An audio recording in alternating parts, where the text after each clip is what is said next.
Di amianto si parla poco, eppure si continua a morire. Sono ormai passati 30 anni dalla messa al bando in Italia di prodotti e materiali contenenti asbesto nel 1992. A causa della sua particolare resistenza e capacità isolante, l'amianto è stato ampiamente utilizzato dall'industria, in particolar modo edile, lungo tutto il Novecento.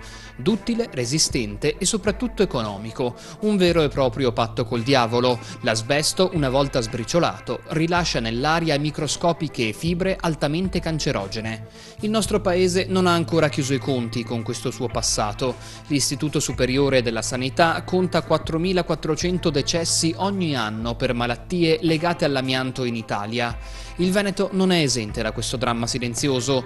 I dati elaborati da ANMIL per il 2021 parlano di 76 nuovi casi di patologie asbesto correlate. Prima della pandemia il numero di denunce restava saldamente sopra i 100.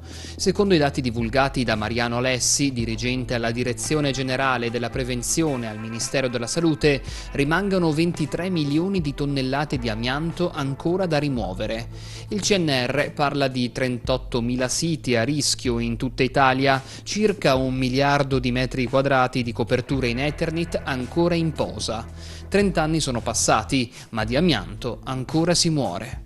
L'amianto sappiamo che ha un'incubazione dai 30 ai 40 anni. Dopo 30-40 anni una fibra ti può provocare il mesoteloma pleurico. Ho visto morire le mogli dei lavoratori che lavoravano specialmente qui alle officine della stanga. I mariti portavano a casa le tute da lavare, le mogli lavavano le tute e respiravano le fibre attaccate alle tute. Andate nei vostri comuni, il comune vi aiuterà, non lasciamolo al cielo aperto, sapete cosa provoca. Ecco, io dico sempre, stiamo attenti a queste cose.